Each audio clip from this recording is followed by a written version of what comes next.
Ika-6 na kabanata. Sa mga alipin na mananampalataya, dapat igalang nila ng lubos ang mga amo nila para walang masabi ang mga tao laban sa Diyos at sa itinuturo natin. At kung mga mananampalataya rin ang amo nila, hindi sila dapat mawala ng paggalang dahil lang sa magkakapatid sila sa pananampalataya. Sa halip lalo pa nga nilang dapat pagbutihin ang paglilingkod nila, dahil kapwa mananampalataya ang nakikinabang sa paglilingkod nila at mahal din ng Diyos. Mga maling aral at ang pag-ibig sa salapi. Ituro mo ang mga bagay na ito at hikayatin silang sundin ito.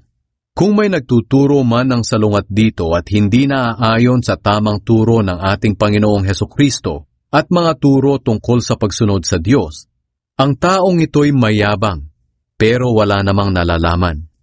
Gusto lang niya makipagtalo, na nauuwi lang naman sa inggitan, alitan, paninira, pambibintang, at walang tigil na awayan.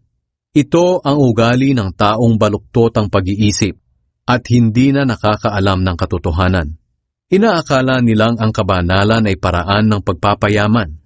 Kung sa bagay, daig pa ng taong namumuhay ng banal at kontento na sa kalagayan ang mayaman.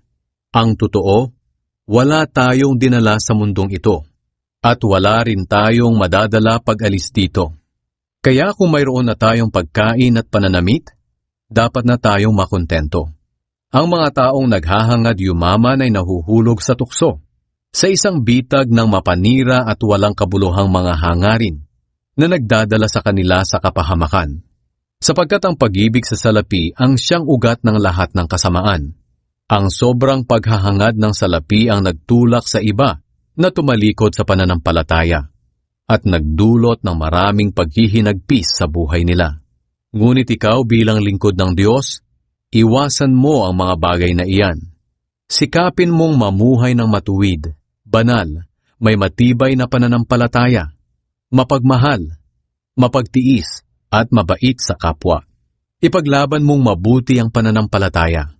Panghawakan mong mabuti ang buhay na walang hanggan, dahil tinawag ka ng Diyos para sa buhay na ito, nang ipahayag mo ang pananampalataya mo sa harap ng maraming saksi. Sa presensya ng Diyos na nagbibigay buhay sa lahat, at sa presensya ni Kristo Jesus na nagpatotoo sa harap ni Poncio Pilato, inuutusan kitang sundin mong mabuti ang mga iniutos sa iyo, para walang masabi laban sa iyo. Gawin mo ito hanggang sa pagdating ng ating Panginoong Hesukristo.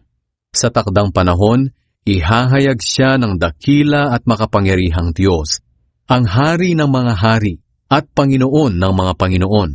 Siya lang ang walang kamatayan at nananahan sa di malapit-lapitang liwanag. Hindi siya nakita o maaaring makita ni numan. Sa Kanya ang karangalan at walang hanggang kapangyarihan. Amen. Sabihin mo sa mga mayayaman sa mundong ito na huwag silang maging mayabang o umasa sa kayamanan nilang madaling mawala. Sa halip, umasa sila sa Diyos na nagkakaloob sa atin ng lahat ng bagay na ikasisiya natin. Turuan mo silang gumawa ng mabuti, maging mayaman sa mabubuting gawa, at mapagbigay at matulungin sa kapwa. Sa ganoon makapag-iipon sila ng kayamanan sa langit na hindi mawawala, at matatamo nila ang tunay na buhay. Timoteo, ingatan mo ang mga aral na ipinagkatiwala sa iyo. Iwasan mo ang mga walang kabuluhang usap-usapan na ipinapalagay ng iba na karunungan, pero sumasalungat sa itinuturo natin. Dahil sa ganyang pagmamarunong ng ilan, naligaw tuloy sila sa pananampalataya. Pagpalain ka nawa ng Diyos.